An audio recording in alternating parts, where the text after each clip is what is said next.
correspondientes a lo que sería el coloquio de la asignatura, específicamente movimientos sociales urbanos y economía popular y urbana, uno correspondiente a la unidad número 3 y el otro correspondiente a la unidad número 4. Como habrán visto, estos temas están profundamente interrelacionados, así que seguramente vamos a discutirlos en algunos pasajes de la clase como un fenómeno, como un único fenómeno. La metodología que vamos a utilizar, digamos, en la clase de hoy va a ser similar a la que venimos utilizando en las clases anteriores, de forma tal que lo que voy a hacer es exponer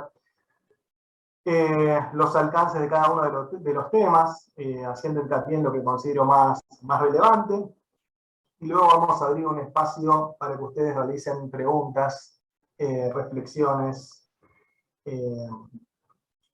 y las consideraciones que ustedes consideran pertinentes. Voy a comenzar entonces a compartir las filminas del día de la fecha. Decíamos entonces que, en primer término, nos íbamos a referir a los movimientos sociales urbanos, específicamente a la experiencia existente en América Latina y en Argentina. Bueno, bajo esta denominación podemos reconocer a un conjunto de organizaciones muy diverso y heterogéneo que reúne a militantes provenientes de distintas expresiones políticas, de izquierda, del campo nacional y popular, indigenistas, de organizaciones de base y ex-sindicalistas, junto a trabajadores e intelectuales. Estos movimientos se caracterizan por presentar reivindicaciones concretas en el campo del acceso a la tierra, a la vivienda, a la educación, a la salud, al empleo y los servicios públicos. De forma tal que podemos decir que sus reivindicaciones están en línea con el denominado derecho a la ciudad, que oportunamente veíamos cuando analizábamos la figura de Henry Lefebvre. Si bien en la historia de Argentina, ¿sí?, de América Latina, ha habido numerosos movimientos sociales de diversa índole, podemos decir que estos adquieren un mayor protagonismo en la vida política y social de nuestro país a partir de la década del 90, ¿sí?, con el auge de las políticas neoliberales. Durante esta década, los países de América Latina van a sufrir políticas de ajuste estructural de sus economías, que incluyen, como vimos oportunamente, apertura indiscriminada de importaciones, reducción drástica del gasto público, achicamiento de la estructura del Estado y disminuciones de las regulaciones, privatizaciones y descentralización de servicios públicos como la salud y la educación. En este contexto se van a generar un incremento muy importante y significativo del subempleo, del desempleo y de la pobreza. Van a crecer notablemente las situaciones de vulnerabilidad y exclusión debido al achicamiento significativo de la cobertura social del Estado y a la reducción de la actividad económica en general. Y es en este marco que se van a producir procesos de autoorganización y empoderamiento de los sectores marginados como estrategia de dignificación y supervivencia que van a dar origen a los movimientos sociales. Posteriormente, ya en la década de los 2000, surgen nuevas organizaciones que van ampliando la agenda de reclamos de estos movimientos sociales, incorporando cuestiones, por ejemplo, como el medio ambiente, el género y de otra índole. De acuerdo a María Estela Svampa, los movimientos sociales en América Latina presentan 4 características comunes que habría que destacar. En primer lugar, el hecho de que se trata de actores territoriales, es decir, actores que se desenvuelven en un espacio concreto y particular. En segundo lugar, los movimientos sociales se caracterizan por creer en la acción directa como modus operandi. En tercer término, los movimientos sociales se caracterizan por creer en la democracia directa como forma de representación de intereses. Y en cuarto lugar, los movimientos sociales se constituyen como organizaciones que demandan autonomía. A continuación vamos entonces a referirnos a cada una de estas características intentando detallarlas lo más posible. Bien, decíamos entonces que en primer término los movimientos sociales se caracterizan por ser actores territoriales. Esto implica concebir al territorio como un espacio de resistencia, ¿sí? Y como un lugar de resignificación y creación de nuevas relaciones sociales. Habitualmente, los movimientos sociales buscan transformar el hábitat del barrio en el cual se desenvuelven mediante procesos de autoorganización comunitaria, apuntando a recrear lazos de solidaridad social que entraron en crisis a partir del neoliberalismo. Como bien dijimos anteriormente, en el contexto del neoliberalismo se produce una apertura indiscriminada de las importaciones, un achicamiento del Estado, que termina generando una destrucción, digamos, del tejido social existente, ¿sí?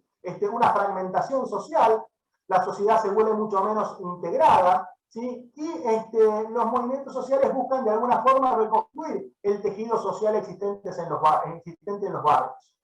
Es que los movimientos sociales combaten la idea del egoísmo, digamos, que está presente detrás del enfoque del neoliberalismo, y combaten la idea de la sociedad de mercado. Los movimientos sociales están integrados por vecinos que conocen las necesidades concretas de los barrios, se involucran con ellas e intentan modificarlas. Habitualmente, los máximos referentes de los movimientos sociales suelen ser individuos de clases medias empobrecidas, ¿sí? Que vivían en sectores acomodados de la ciudad y que a raíz de la pérdida del empleo terminan cayendo en las villas y en los asentamientos y comienzan a organizar a los vecinos para discutir cuestiones vinculadas al hábitat. Como planteé anteriormente, la lucha entonces de los movimientos sociales pasa por el acceso a la tierra y a los servicios públicos, por la satisfacción de necesidades básicas como la alimentación, la salud y la educación, y la generación de empleo a través de la conformación de cooperativas, es decir, que apuntan básicamente a cambiar las condiciones de vida, ¿sí? En estos espacios segregados. Los emprendimientos productivos que desarrollan los movimientos sociales incluyen la implementación de bloqueras para la autoconstrucción de viviendas, emprendimientos vinculados a la industria alimenticia, como por ejemplo el diseño de panificadoras, la construcción de pequeñas plantas de fabricación de pastas, la implementación de talleres textiles. En materia educativa, suelen dictar cursos de capacitación para adultos en distintos oficios, como por ejemplo albañilería, plomería, electricidad, y brindan apoyo escolar a los niños para intentar combatir, digamos, la deserción escolar y la repitencia. En momentos de crisis económica extrema, los esfuerzos de los movimientos sociales suelen concentrarse en el armado de comedores comunitarios con el propósito de evitar el hambre y la desnutrición infantil, ¿sí? Los movimientos sociales también trabajan para lograr la regularización dominial y catastral de tierras en villas y terrenos tomados, y todas estas acciones se realizan mayormente sin ayuda estatal o con una ayuda estatal marginal. En su relación con los vecinos va a jugar un papel simbólico clave la transformación del espacio que logran los movimientos sociales con sus acciones. Es decir, que desde las acciones concretas logran la adhesión y la confianza de los habitantes de los barrios. A modo de ejemplo, abrir una cooperativa donde antes funcionaba una fábrica, abrir un centro de salud comunitario en una propiedad abandonada, pintar una escuela o armar una plaza en un terreno baldío, van a generar las condiciones de base concretas, ¿sí? Para sumar adherentes y que el movimiento social termine creciendo. Bien, decíamos que en segundo lugar, otra de las características típicas de los movimientos sociales es la acción directa. En términos generales, los movimientos sociales no creen demasiado en la mediación institucional para la resolución de los problemas, fundamentalmente porque no han tenido buenas experiencias en sus vínculos con el Estado.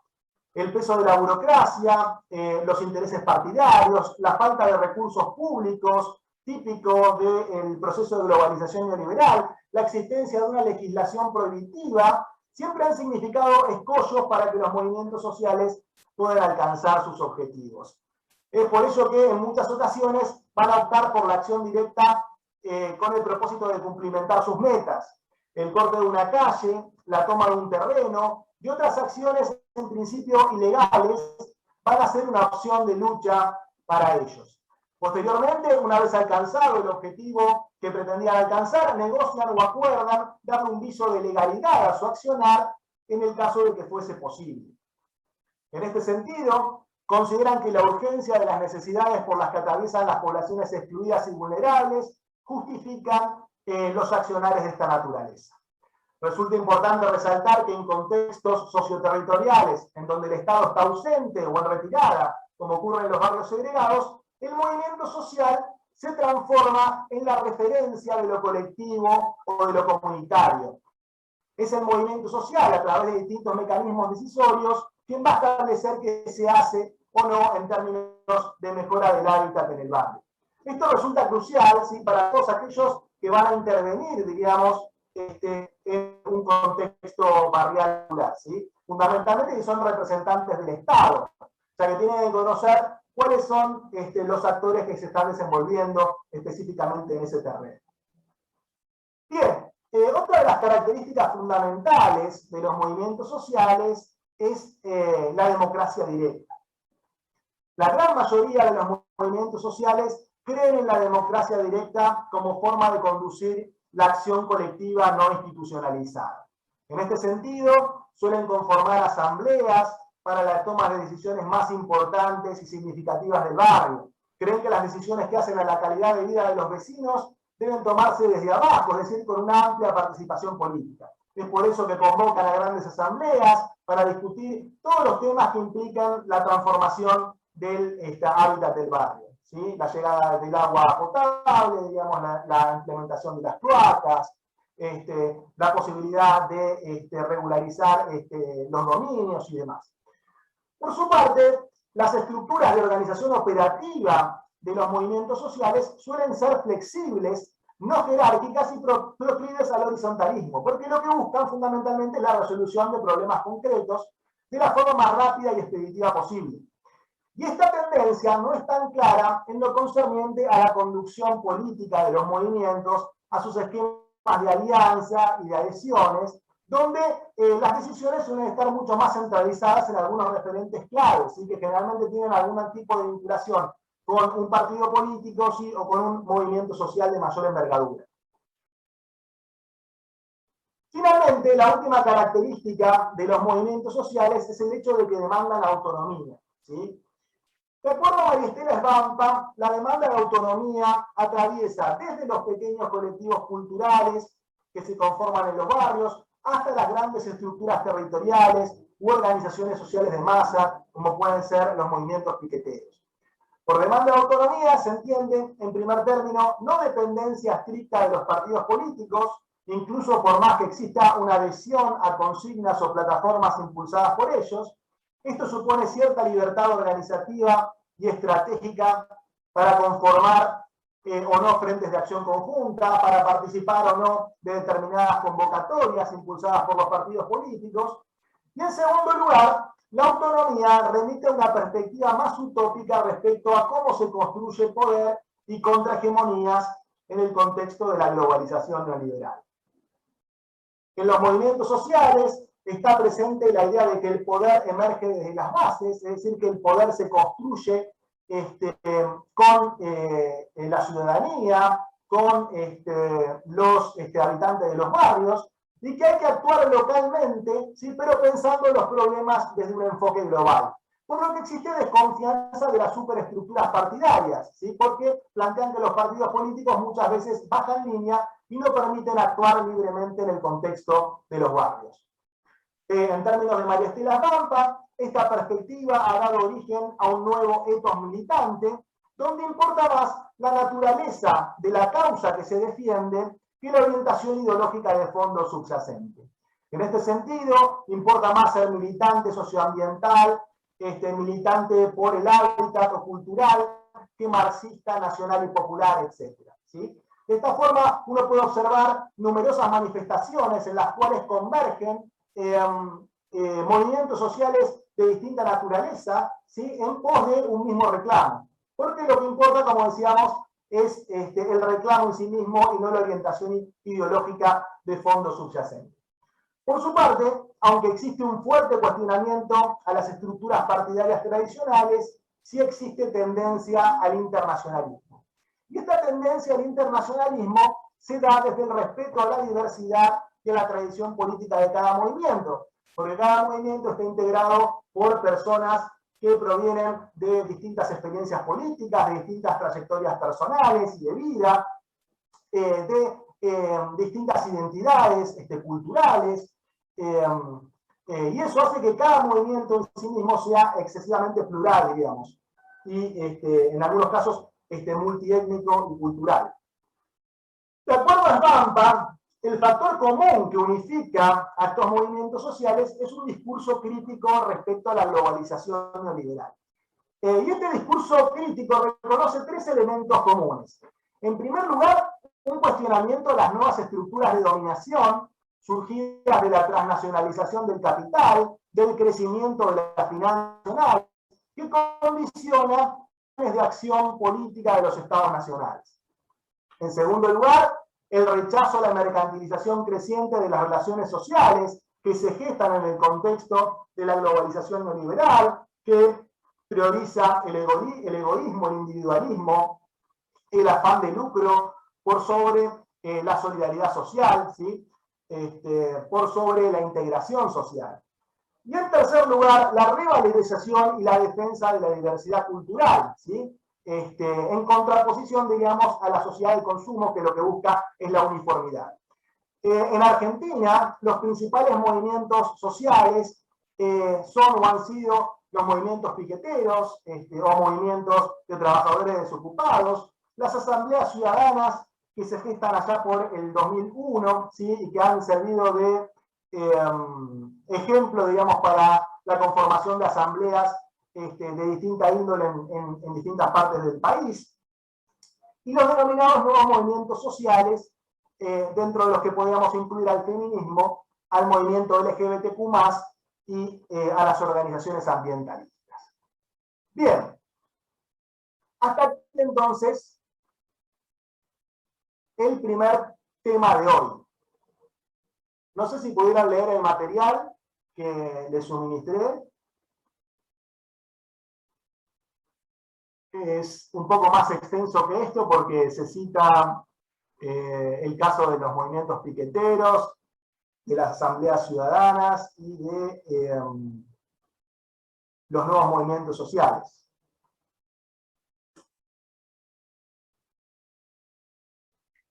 Sí, las filminas, ¿no, José? ¿O te referías a la... Ah, sí, sí. ¿Pudieron leer las filminas? ¿No las pudieron leer? Sí, sí. ¿Estuvieron complicados con el resto de las materias? ¿Cómo van con el cursado?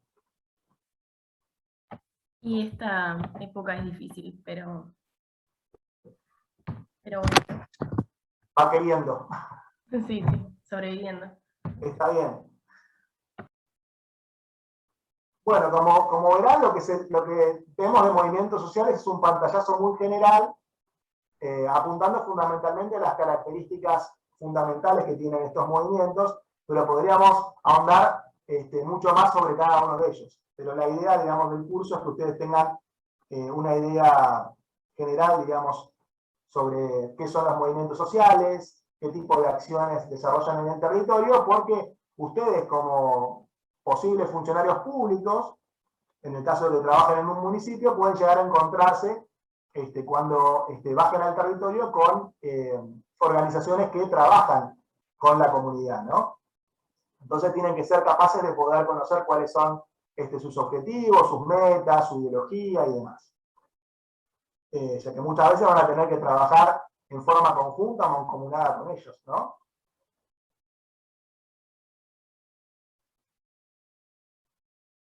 ¿Alguna duda, alguna consulta?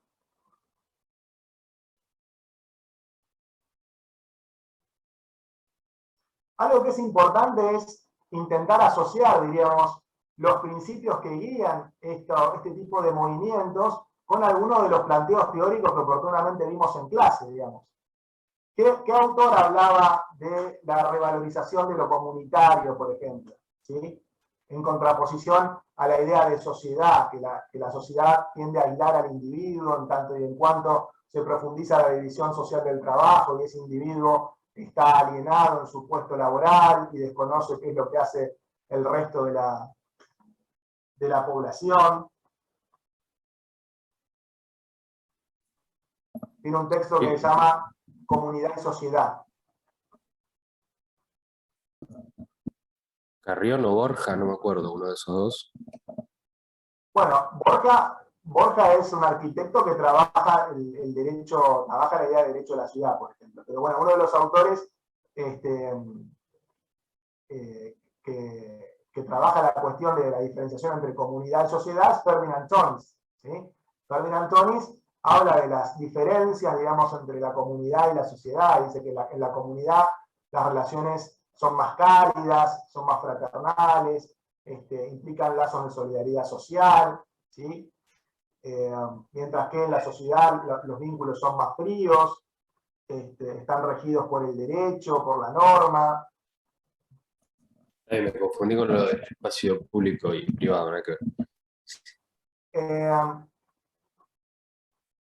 Y bueno, digamos, entonces los movimientos sociales lo que buscan es, de alguna forma, recuperar todos esos valores, ¿sí? Que estaban presentes fuertemente antes del surgimiento del capitalismo en el siglo XIX y que se profundizan, digamos, en la medida de que, digamos, que en realidad, digamos, pierden poder, perdón, en la medida que el capitalismo se perfecciona y avanza y adquiere connotaciones neoliberales en el siglo XXI, donde, digamos, los valores del egoísmo, del individualismo, del hedonismo, cobran cada vez más relevancia. Bueno, los movimientos sociales buscan de alguna forma recuperar valores más propios de las sociedades tradicionales, ¿sí? La idea de entender a los fenómenos productivos como fenómenos de naturaleza social, no individual, y demás. ¿Sí? Bien. Bueno, y muy vinculado con la idea con los movimientos sociales, en realidad, aparece el fenómeno de la economía popular y urbana, ¿sí? Y bajo esta denominación encontramos a un sinnúmero de actividades productivas, comerciales y de servicios, realizadas en pequeña escala, cuyo objetivo no es la búsqueda de lucro, como se ocurre en las empresas privadas tradicionales, sino la generación de un ingreso para garantizar la supervivencia. Este tipo de actividades constituyen acciones que se desarrollan en los márgenes del capitalismo, mayoritariamente en condiciones de precariedad. La economía popular urbana es la economía de los pobres, de las clases medias empobrecidas y de las personas en estado de vulnerabilidad social que buscan de algún modo reinsertarse en los circuitos de la producción y del trabajo de la economía formal.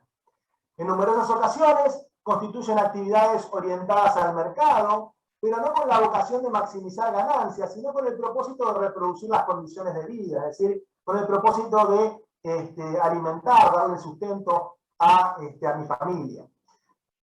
Son actividades de baja productividad, mayormente artesanales, con poco grado de tecnificación y estándares mínimos de comercialización. Habitualmente suponen el cobro de un precio justo, inferior al precio de mercado, que permite generar excedentes mínimos para garantizar la sustentabilidad de la actividad. En este sentido, las actividades de la economía popular urbana no se caracterizan por generar una acumulación de capital suficiente como para expandir en forma significativa el negocio, ¿sí? Sino que lo que buscan precisamente, como decíamos anteriormente, es garantizar la supervivencia. En otras circunstancias, constituyen emprendimientos que solamente subsisten en condiciones artificiales de protección o en circuitos alternativos de producción, comercialización y consumo, como pueden ser los clubes de trueque o las ferias, donde lo que prima es la solidaridad social por sobre el individualismo y la búsqueda del lucro típico de la actividad comercial propia del capitalismo moderno. Generalmente, este tipo de actividades tienen como una característica común la presencia de un elevado grado de informalidad en materia impositiva, legal y de seguridad e higiene, que se busca regularizar a través de diversas políticas públicas, de forma tal que estos emprendimientos se parezcan lo más posible a los emprendimientos tradicionales de la economía formal. A su vez, las relaciones sociales que se dan en las empresas de la economía popular suelen ser mucho más horizontales, menos jerárquicas que las que se observan en las empresas privadas tradicionales. Como se sostuvo anteriormente, detrás de esta denominación se incluye entonces un grupo muy heterogéneo de formas organizativas de la producción, los servicios, la comercialización y el trabajo. Se puede reconocer dentro de la economía popular urbana al cuentapropismo, a las microempresas familiares unipersonales o de 2 o 3 socios, a las cooperativas, a las empresas recuperadas, a los talleres protegidos y autogestionados, al comercio ambulante, a los servicios domiciliarios, a los oficios no registrados, a los servicios de cadetería o mensajería, entre otros. La economía popular constituye un fenómeno que tiene más protagonismo en naciones subdesarrolladas, económicamente dependientes, que no agregan demasiado valor a su producción, que no tienen un aparato industrial fuerte y cuyo sistema de seguridad social es más bien débil. En el caso particular de América Latina, la economía popular urbana comienza a adquirir cierta magnitud durante la fase de industrialización sustitutiva de importaciones, periodo en el cual el sector moderno o el sector industrial no logra incorporar toda la mano de obra proveniente del ámbito rural. Como vimos oportunamente en clase, durante el proceso de sustitución de importaciones, se gestan en las principales ciudades de América Latina importantes plantas industriales con el propósito de reemplazar la producción proveniente de los países europeos. Estas fábricas comienzan a demandar mucha mano de obra, ¿sí? Y esto provoca la migración desde el campo a las ciudades. El tema es que muchos de los migrantes que llegan a las ciudades no cuentan con las habilidades, con las competencias como para poder ser empleados de las nuevas fábricas industriales, ¿sí? Y como no consiguen empleo en estas plantas, comienzan a engrosar lo que sería la economía popular y urbana.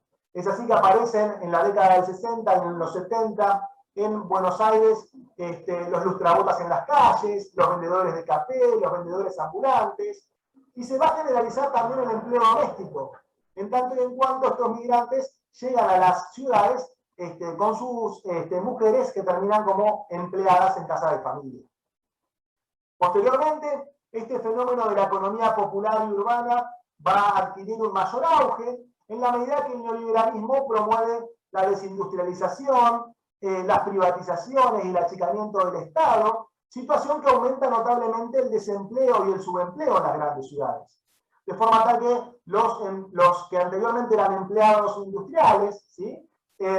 Para poder sobrevivir utilizan sus indemnizaciones para desarrollar microemprendimientos de toda índole, ¿sí? Y se transforman en emprendedores, ¿sí? En integrantes de esta economía popular y urbana.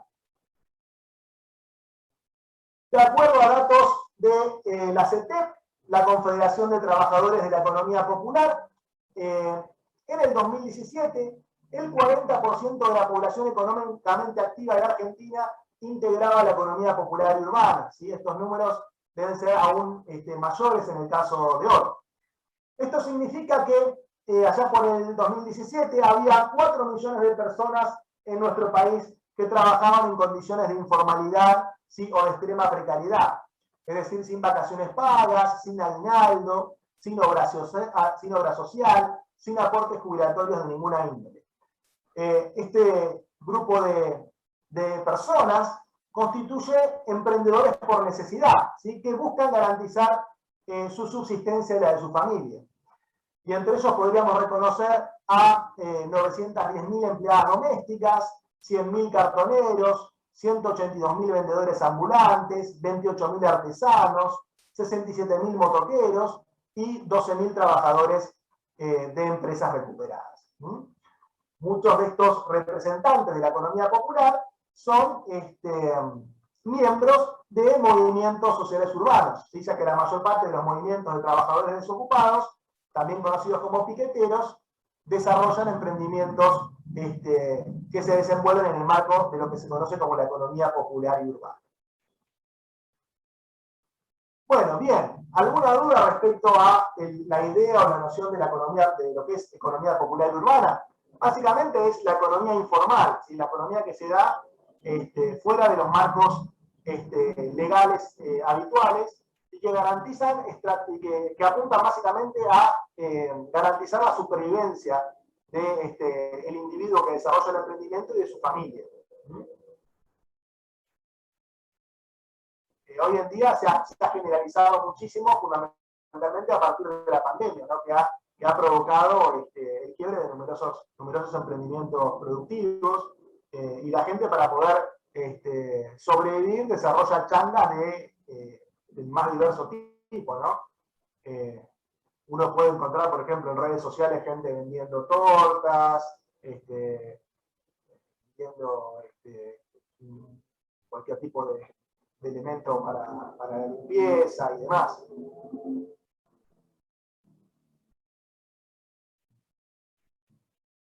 ¿Tienen alguna duda respecto a qué se entiende por economía popular urbana? ¿Qué tipo de actividad debería incorporarse y cuál no?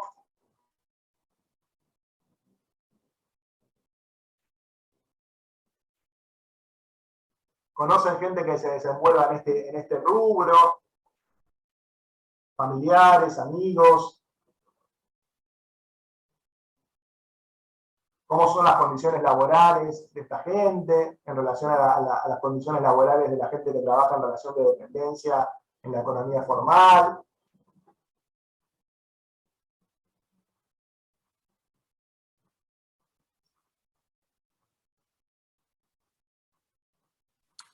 Yo no entendí bien cómo es que se llega a este punto de cómo lo mencionaste, profe, al concepto economía.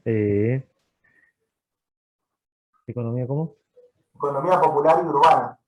Eh, ¿Cómo se ¿Cómo llega, se llega a cómo ese se llega punto? al concepto, a la denominación?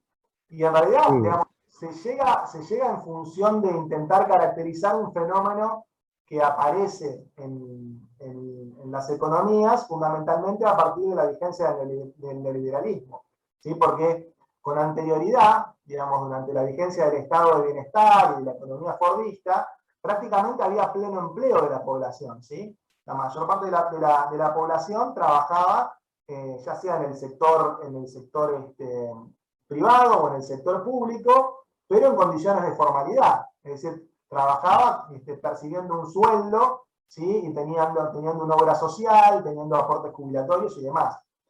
Pero a partir de la implementación de las políticas neoliberales, que suponen digamos, la apertura indiscriminada de importaciones, el achicamiento del Estado, privatizaciones y demás, digamos, y un proceso de integración de la economía a escala global que nunca se había visto, empieza a aparecer la figura del desempleo, ¿sí?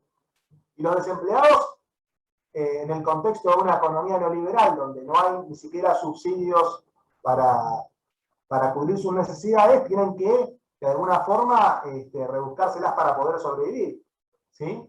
Y empiezan a desarrollar sus propios emprendimientos. Bueno, desde la ciencia económica, ¿cómo hacemos o de las ciencias sociales en realidad, cómo hacemos para caracterizar este fenómeno? Bueno, se lo caracteriza a partir de esta idea o noción de economía popular y urbana, ¿sí? Una economía que es la economía de los pobres, que es la economía de los excluidos, que tiene determinadas reglas de funcionamiento particulares que se diferencian de las reglas de funcionamiento que se dan en la economía formal. ¿Se entiende? sí, bien. Y es una, digamos, es una forma de desarrollar la actividad económica que comienza a tener auge, digamos, a partir de la vigencia del neoliberalismo, como decíamos anteriormente, ¿no? Si bien aparece durante el proceso de sustitución de importaciones, a raíz de que, digamos, las grandes plantas industriales que se radican en las ciudades no pueden absorber toda la mano de obra migrante desde el campo, ¿sí? En ese momento histórico, la economía informal era todavía una economía muy marginal, ¿sí? Que involucraba a un número muy reducido de personas. Y en ese momento se creía de que cuando los países del tercer mundo adquirieran un nivel de desarrollo importante y significativo, esa mano de obra excedente, ¿sí?, que se desenvolvía en el contexto de la informalidad, iba a terminar siendo absorbida por los sectores industriales modernos y se iba a llegar a una situación de pleno empleo tradicional como lo que ocurría en los países del primer mundo. Pero bueno, luego vino el cambio en el modelo económico, digamos, el cambio en las formas de organizar la producción vinculadas al neoliberalismo, vinculadas a la economía postfordista y demás, ¿sí? Que tiene que ver con esos cambios tecnológicos que decíamos del fordismo al postfordismo o a la especialización flexible y demás. Como dijimos oportunamente en clase, los cambios tecnológicos tienen impacto en las formas de organizar los procesos productivos, en la forma de organizar los procesos de trabajo, ¿sí?, en la vida social, y repercuten también en la vida en las ciudades, ¿sí?, en la forma de concebir las ciudades. ¿Sí?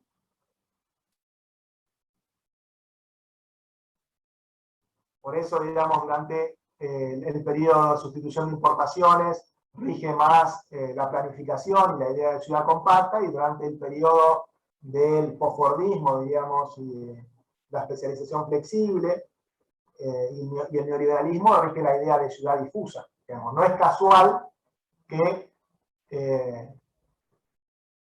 estas dos formas de hacer ciudad estén atadas, si se quiere, a distintas formas de concebir la economía, distintas formas de concebir también la sociedad. ¿Sí?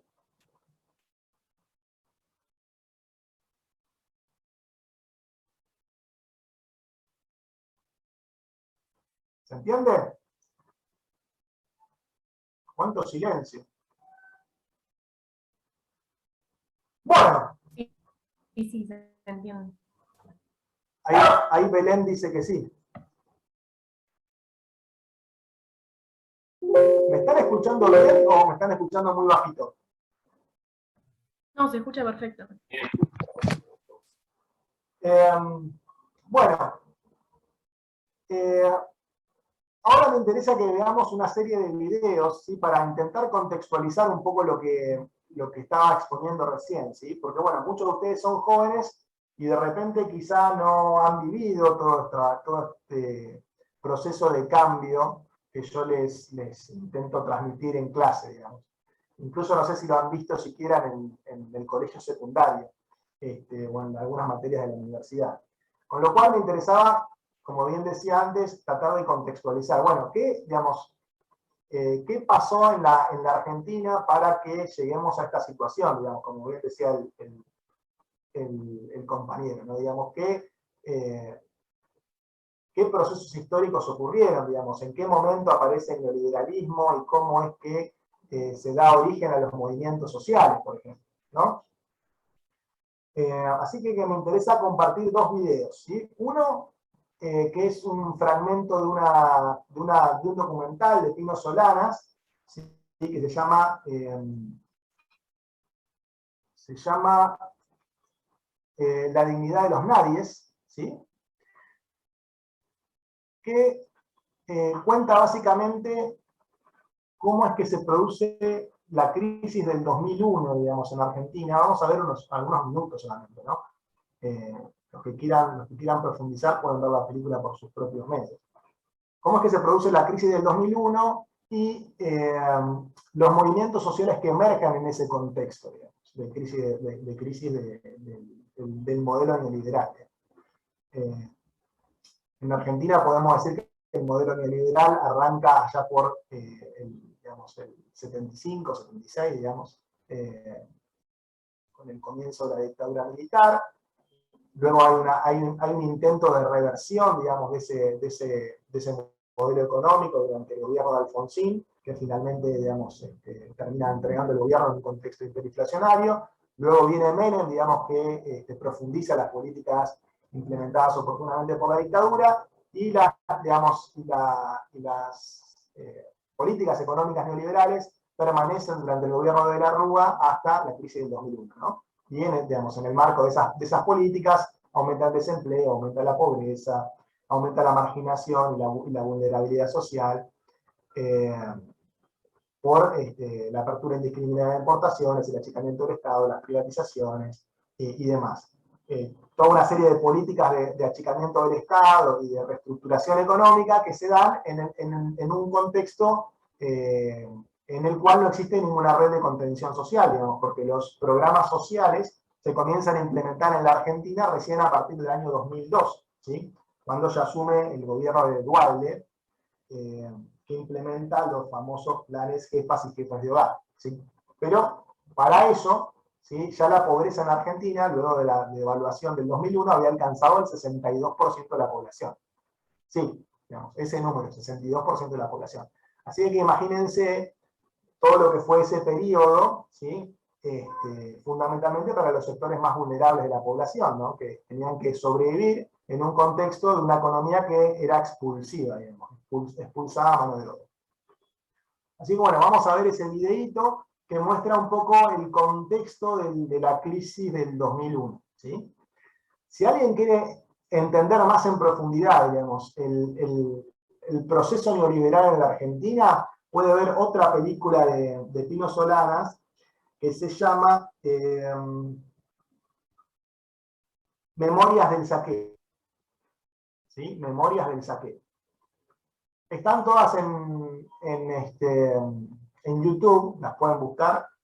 Son documentales, son muy interesantes, porque se entrevista a numerosas, digamos, políticos, sindicalistas, empresarios que formaron parte de lo ocurrido en la Argentina en aquellos años. Y bueno, esta película hace más hincapié fundamentalmente en los movimientos sociales que se originan a partir de estas crisis, ¿no? Así que bueno, voy a comenzar a proyectar la película. Vamos a ver unos 5 minutitos nomás.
Esto que empiezo a contarles son historias de los nadies, de mujeres y de hombres como tantos argentinos, sin recursos y sin nombre.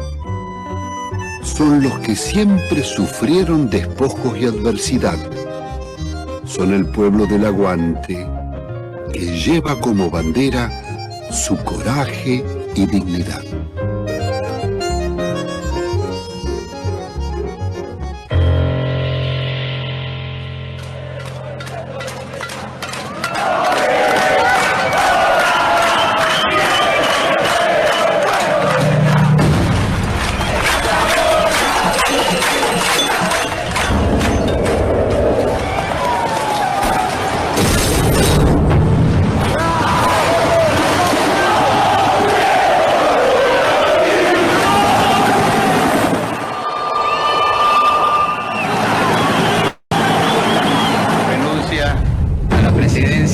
Tal cual manda la ley de acefalía. Muchas gracias.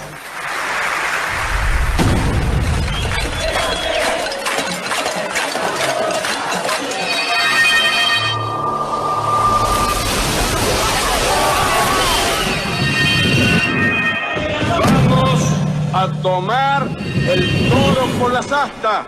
En primer lugar, anuncio que el Estado argentino suspenderá el pago de la deuda externa.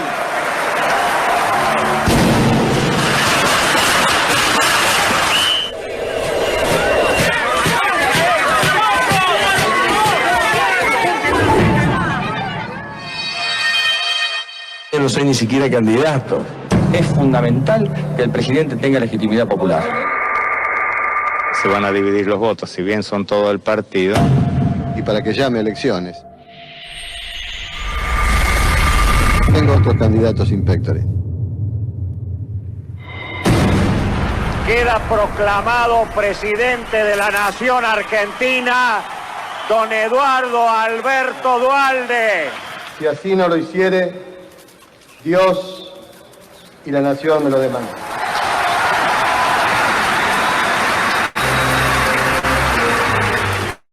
Caudillo de la provincia de Buenos Aires y vicepresidente de Carlos Menem durante las privatizaciones, es ahora su opositor en el Partido Justicialista y tiene que enfrentar la más grave crisis del país.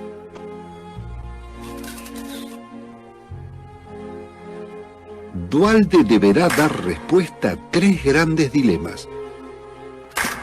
¿Quién habrá de pagar el costo de la devaluación y el quebranto económico? ¿Cómo atenuar la movilización social y sus demandas? ¿Qué hacer para llegar a elecciones derrotando a Menem y a la oposición? Parco, temeroso y dubitativo, consumidor de encuestas políticas, dice y se desdice, promete y no cumple, amaga y se retracta.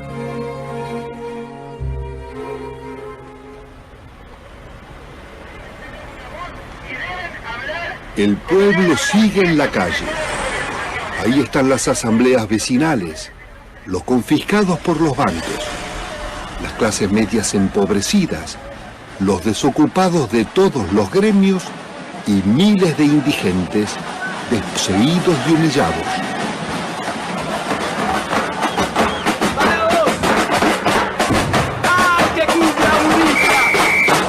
¡Que cumbia villera! Lo vamos a sacar en caña. Ya estos diputados que no roban ni la plata, se la gastan en gilada. Y nosotros tenemos hambre. ¡Hambre! ¡Vamos! Reclaman trabajo, acabar con la política neoliberal, exigen la renuncia de la Corte Suprema de Justicia, que permitió la expropiación de sus derechos y el saqueo de la nación.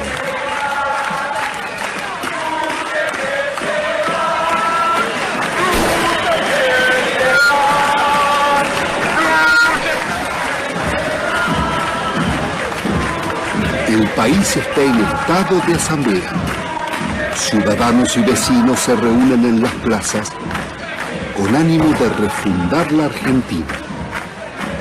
Cuestionan una democracia representativa que traicionó sus mandatos. Quieren participar, tener voz. Le queremos expresar que pensamos que se debería presentarse Loma Hermosa y Mataderos.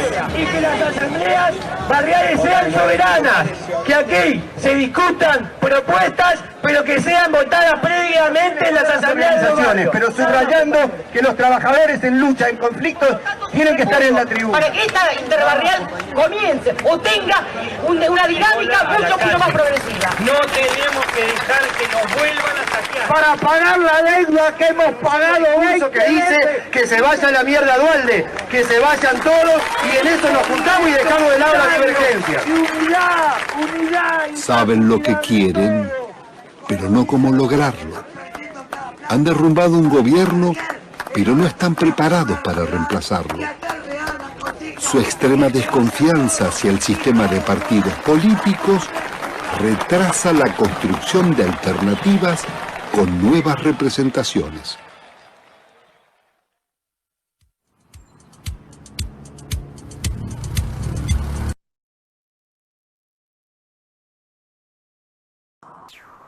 Vamos a cortar acá porque la película es muy extensa, pero me interesaba que vean, digamos, cómo es que se van gestando estos movimientos sociales en la Argentina, ¿sí?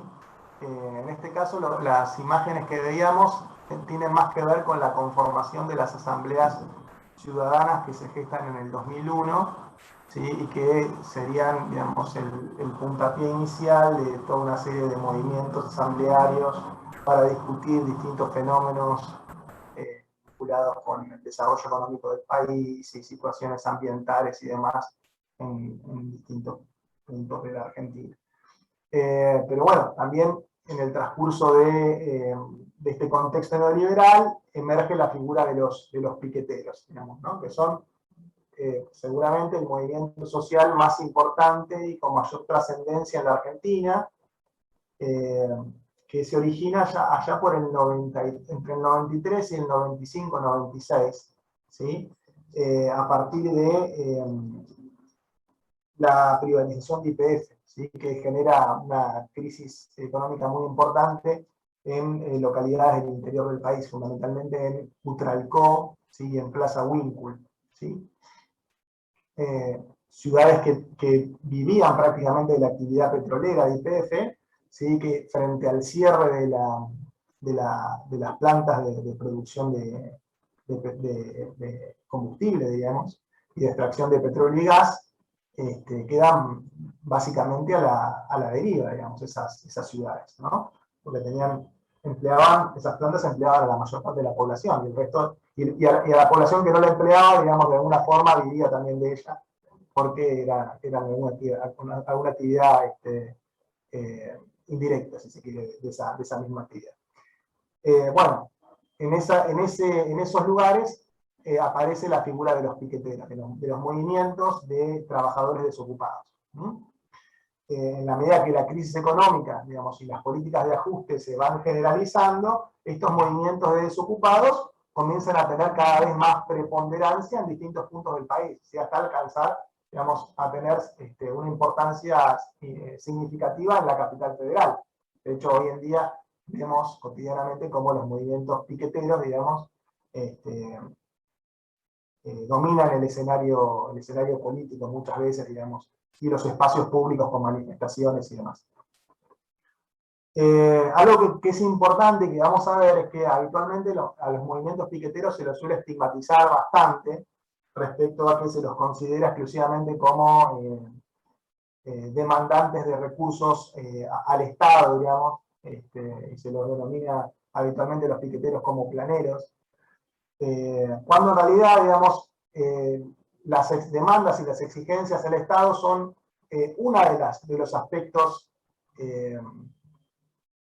o de las acciones que desarrolla el movimiento piquetero. Y la mayor parte de los movimientos piqueteros desarrollan también emprendimientos productivos, emprendimientos sociales, que son invisibilizados por el resto de la sociedad, ¿sí? Es una cuestión que vamos a ver a continuación, ¿sí? La mayor parte de los movimientos piqueteros están integrados dentro de lo que se conoce como la CETEP, la Confederación de Trabajadores de la Economía Popular, que desarrollan numerosos emprendimientos productivos para generar empleo, diríamos, en esta masa de de excluidos y de marginados sociales. Bueno, a continuación vamos a ver un videíto, ¿sí? Que también apunta a contextualizar, ¿no? Y que analiza precisamente el surgimiento de los movimientos piqueteros en la Argentina.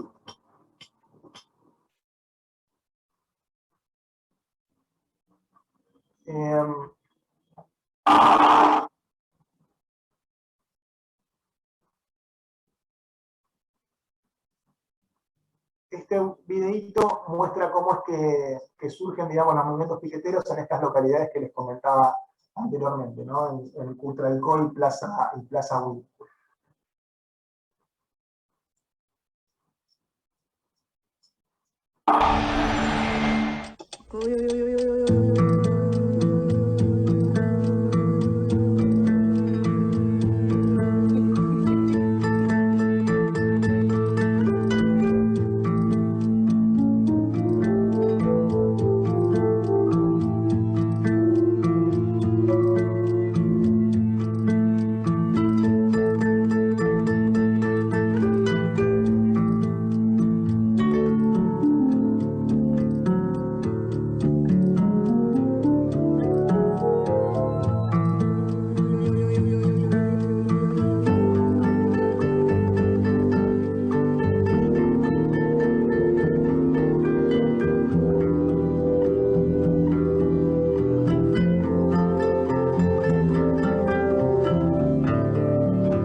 Bienvenidos a Huellas de un Siglo.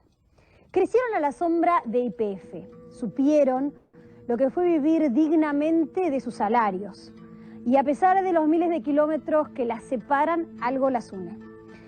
Las políticas neoliberales que impuso el menemismo las dejaron sumidas en la desocupación y la miseria. Cutralcó y Mosconi son la postal de lo que nos pasó a los argentinos durante el menemismo. Desocupación, precarización laboral, fueron la raíz de las puebladas más recordadas de fines de la década del 90 y principios de esta década. En esos años yo empezaba con mi carrera en televisión y en los medios gráficos y la desesperación y el coraje que palpité en esas rutas son una foto que no olvido más. La lucha de los trabajadores desocupados, perseguidos entonces por los gobiernos corruptos que criminalizaban la protesta social, fueron para mí un enorme ejemplo de valentía. ¿Cómo crecieron en esos años las puebladas y quiénes fueron sus principales víctimas? ¿Cuál fue la respuesta del gobierno de turno frente a la protesta social? Esta es la primera parte del documental Puebladas de Cutralcó y Mosconi, dirigido por Gustavo Fontán. Junio de 1996, Cutralcó, provincia de Neuquén. Mayo de 2001, General Mosconi, provincia de Salta. Miles de kilómetros separan a una localidad de otra. Viven, no obstante, situaciones similares. Ambas ciudades crecieron al amparo de la empresa YPF, con salarios elevados, viviendas de calidad, hospitales y vacaciones pagas. Hermanas y hermanos del mundo, estoy convencido que quisieran estar aquí, en este momento, los 33 millones de argentinos, para explicarles qué es Argentina en este momento. Año 1989. A poco de asumir, Carlos Menem acepta un reclamo de larga data de los sectores dominantes. Se pone a tono con el neoliberalismo imperante y anuncia la privatización de las empresas estatales. La consecuencia es inmediata. Cientos de miles de argentinos pierden su fuente de trabajo. Poco tiempo después, un nuevo actor social nace y recorre el país. Los trabajadores desocupados, los piqueteros.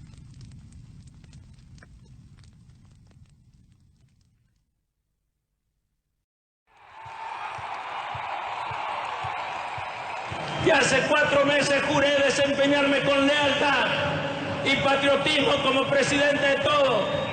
Hoy renuevo ese juramento. No vamos a privatizar la esperanza que es de todo el pueblo argentino.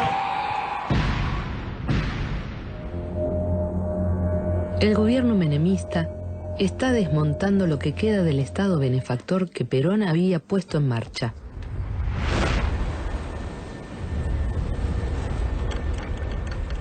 En la provincia de Neuquén, 2 ciudades vecinas viven de la explotación del petróleo que lleva adelante yacimientos petrolíferos fiscales. Plaza Huíncul y Cutralcó, donde viven los trabajadores petroleros. En Cutralcó, en un año la empresa reduce su personal de 4.200 a 600 empleados. Todos los YPF pusieron taxi. Todos los YPF, a todos los que echaron pusieron taxi, pusieron kiosco, pusieron mercado y no pasó nada. Porque hasta 5 autos compraban los locos. Como le daban, viste, los liquidaban, viste, le daban plata, los locos compraban taxi, ponían kioscos, mercado, todo eso. Y se murieron, porque cliente no hay. Junio de 1996. En ambos pueblos se cuentan 8.000 desocupados. Comienza el invierno y las empresas de gas y electricidad cortan el suministro a 1.500 usuarios por falta de pago. El gobernador Felipe Zapag anuncia que suspenderá un convenio con una empresa canadiense para instalar una planta de fertilizantes derivados de la explotación petrolera.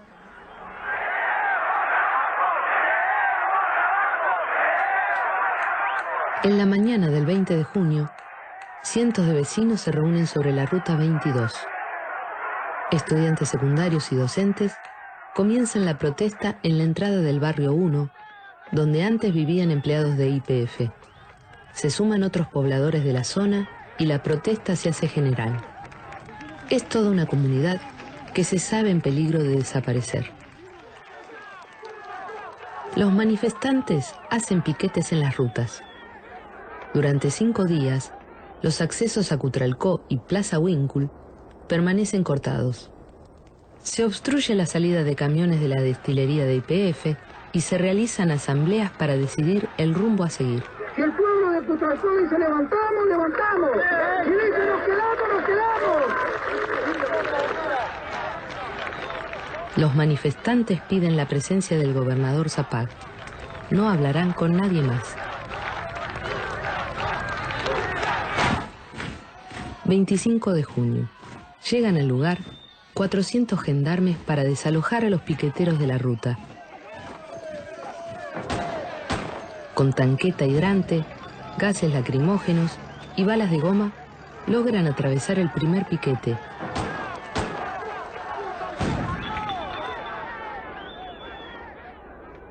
¡Tenemos hambre, jefe! ¡Tenemos hambre!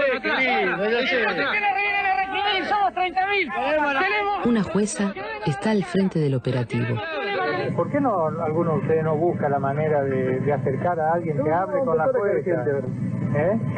No, pero alguien representativo que hable con la jueza. Usted no me puede estar pidiendo que haya un representativo cuando el representativo en realidad es el pueblo. El pueblo está manifestando el total desacuerdo con la política del señor Zapag. Doctora, le han propuesto al señor oficial de Gendarmería su visita a la torre, que es donde está el centro principal, acompañada por 2 o 3 gendarmes, y le da la garantía de llegar allí a hablar. ¿Usted lo haría?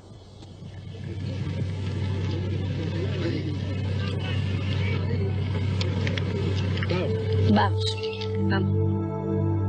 En el momento en que yo iba a hablar con ellos, los manifestantes, dije, bueno, va a haber algún representante, algún concejal, alguien, pero no había nadie. Había pueblo, había miles de cabezas. Eso era lo que había.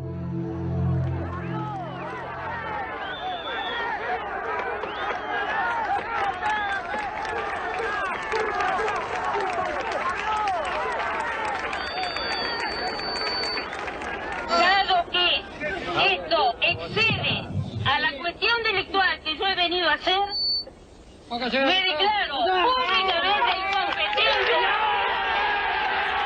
Me retiro del lugar y las fuerzas que vinieron conmigo también.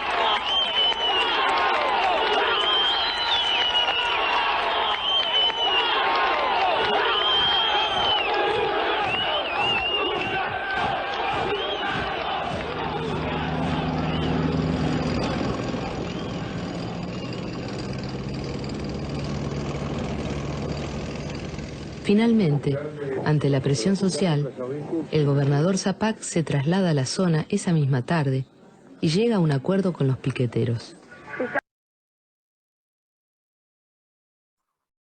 Bueno, vamos a cortar acá porque no tiene sentido que conozcan, digamos, cómo fue el desenlace de los hechos, pero sí que tomen noción, digamos,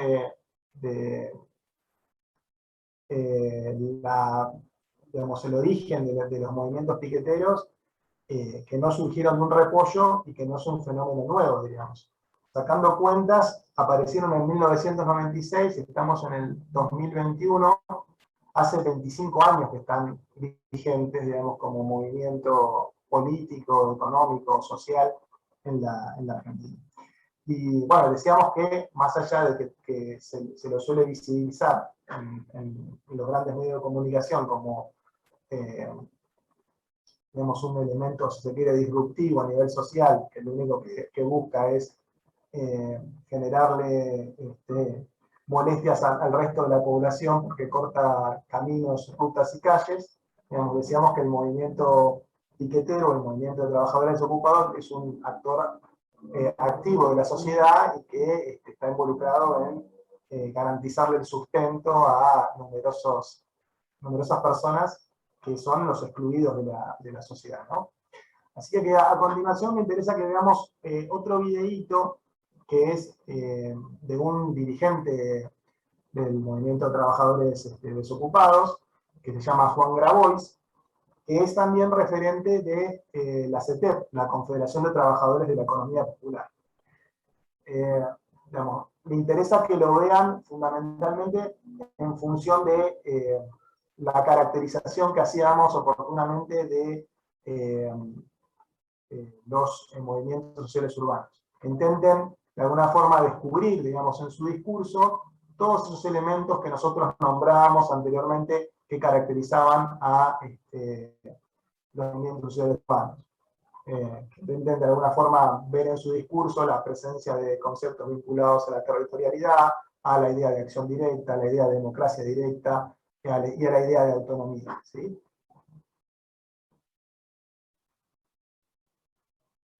De más está decir que mi idea no es hacer apología de un partido político en particular, digamos, sino mostrarles específicamente esta cuestión. Así como oportunamente vimos el otro día la figura de Larreta y hablamos sobre los planes de urbanización de las villas en Capital Federal, hoy toca hablar de alguien que es un referente del Frente de Todos.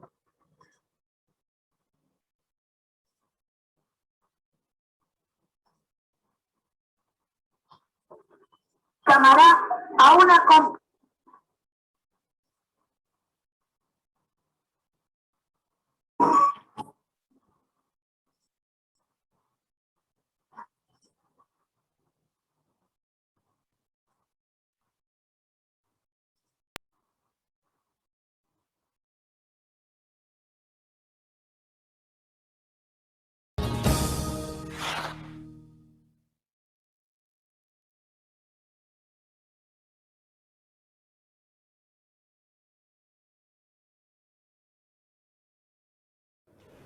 Bueno, economía popular, como la palabra economía viene del griego, ¿no? Eco es casa, nomia podríamos decir que es administración.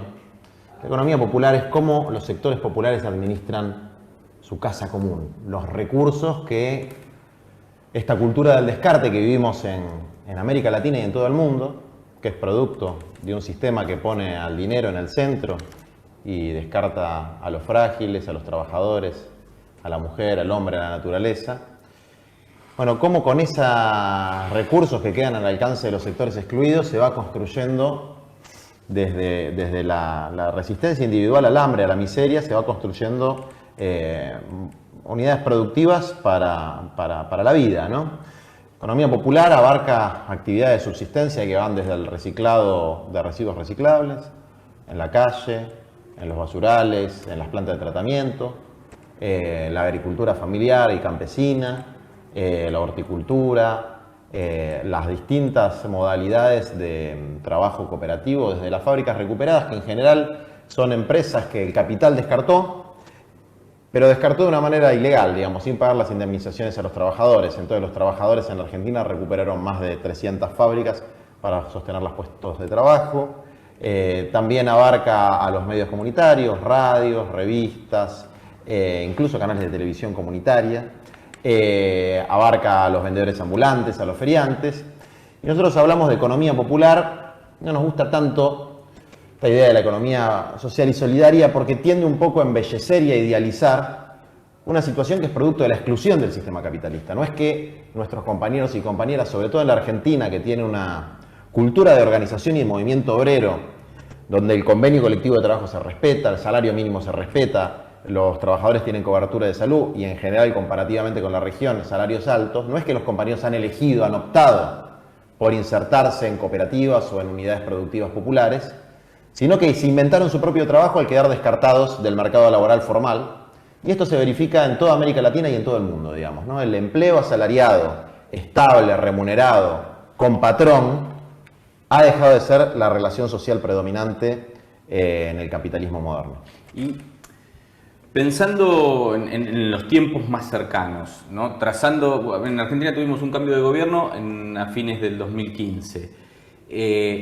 ¿Ustedes notan diferencias? Digamos, ¿cómo se paran respecto del gobierno que hoy tenemos en Argentina? ¿De qué manera los ha impactado? Porque cuando vos haces el despliegue ahí, muy claro explicás que esto no es una elección, esto es más bien lo que nos dejaron, lo que el sistema me deja para agarrar. Digo, ¿hay algún cambio en este sentido? Desde ya que hay cambios, digamos, ¿no? Hay una cuestión que es estructural, que es un sistema que hoy es global, que todavía no existe la relación de fuerza en los sectores populares para sustituir o superar por otro sistema, que nosotros llamamos capitalismo, que es un sistema que, como su nombre indica, pone el capital como eje vertebrador de la economía, de la cultura, de la vida, del manejo de los bienes naturales, la ganancia de alguna manera como la zanahoria que hace girar el mundo. Hasta que no cambie ese eje de rotación, la cultura del descarte, la esclavitud del consumismo, que va desde el consumismo de las marcas hasta el consumismo de las drogas, la pérdida absoluta de los valores, eso va a seguir en decadencia, digamos, eso no se va a frenar. Sin embargo, desde ya que hay importantes diferencias entre vivir en una sociedad capitalista con un Estado absolutamente entregado a los intereses del capital, que con un Estado que lo enfrenta. El capitalismo es un sistema socioeconómico cuyo principal beneficiario es el capital transnacional. El capital transnacional necesita diluir la soberanía de los estados nacionales en este momento. Diluirla para poder hacer fluctuar libremente los capitales y destruir cualquier barrera arancelaria a los productos, cualquier barrera al flujo financiero y también cualquier potencialidad que tiene el Estado para administrar la economía.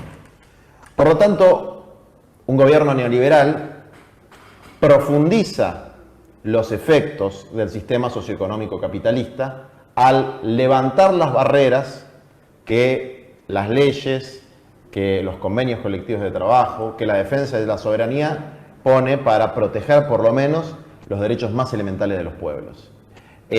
Así que desde luego que hay cambios, hubo cambios en la Argentina. En la Argentina estamos en una etapa de, podríamos decir, de una restauración neoliberal en nuestro país. Nosotros tuvimos un periodo de neoliberalismo, podríamos decir, salvaje durante la década del 90, que nos llevó a la crisis del 2001, que fue terrible, con más del 50% de pobreza. Y hoy estamos repitiendo esa historia, digamos, ¿no?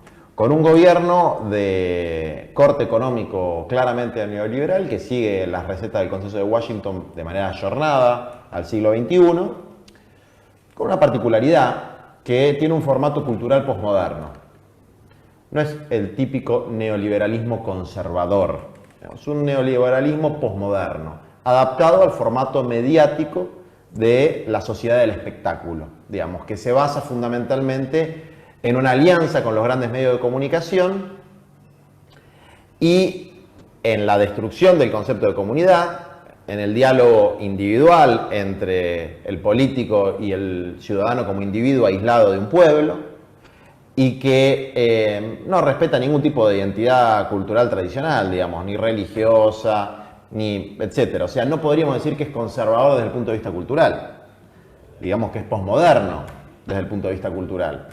Pero claramente, desde el punto de vista económico, es un modelo salvajemente neoliberal que impide, insisto, estas barreras elementales a la voracidad del capital, como pueden ser las barreras arancelarias, como pueden ser los derechos laborales, etc.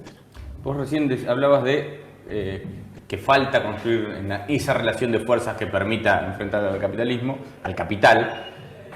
Por otro lado, también hablabas que ese capital busca en esta etapa diluir las soberanías, ¿no? Digamos, la soberanía popular, la soberanía de los estados, porque necesita esa transnacionalización, ese flujo permanente de bienes y sobre todo de dinero electrónico. Digo, en ese marco, ¿qué hacen las organizaciones sociales como la CETEP para ir reconstruyendo ese tejido, para aportar a la construcción de esa relación de fuerzas o para aportar a esa soberanía de los pueblos, a esa soberanía de los países? Bueno, muchos pensadores han dicho que el capitalismo va creando sus propios sepultureros en las distintas etapas, ¿no? Y el capitalismo de exclusión, que es el capitalismo en su fase actual, digamos, el capitalismo financierizado, donde la relación social predominante es la que existe entre integrados y excluidos.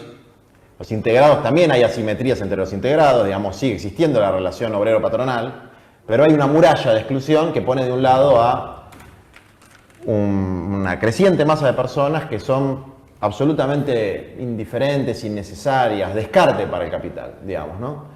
Y nuestra organización, la CETEP, es una organización de los excluidos, que organiza a los excluidos desde la perspectiva de su pertenencia a la clase trabajadora, desde su rol como trabajadores, desde su integralidad como trabajadores y trabajadoras, y trata de transformar esa economía, que es la economía, digamos, podríamos decir, de tabla de salvataje, porque cuando uno ve a una persona reciclando residuos en la calle o vendiendo en una feria, insisto, no es que eligió.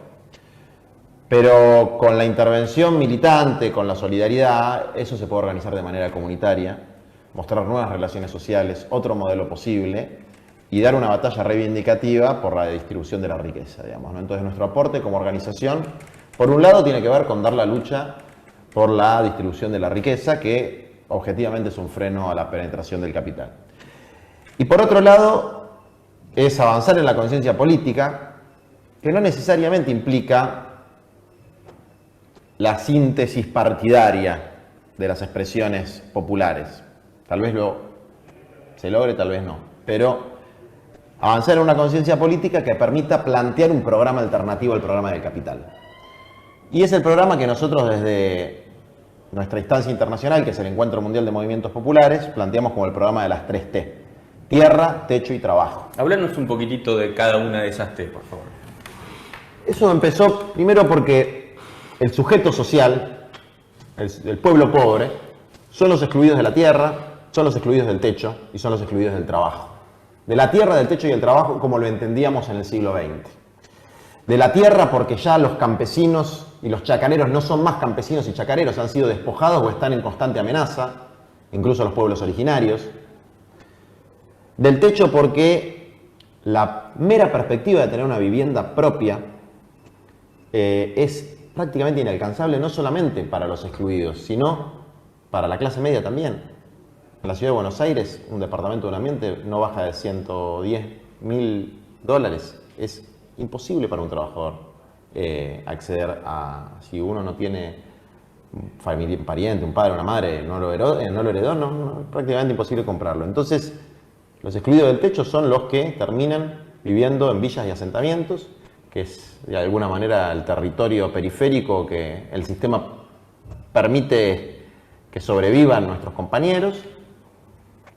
Y el trabajo, de nuevo, son los excluidos del trabajo formal en relación de dependencia del sector público y del sector privado. Entonces es el sujeto social. Y al mismo tiempo es una perspectiva de lucha, digamos, ¿no? Cuando hablamos de la tierra, hablamos de una reforma agraria, integral y popular, que permita la distribución de la tierra, desde luego, pero sobre todo la distribución de los frutos del trabajo en la tierra.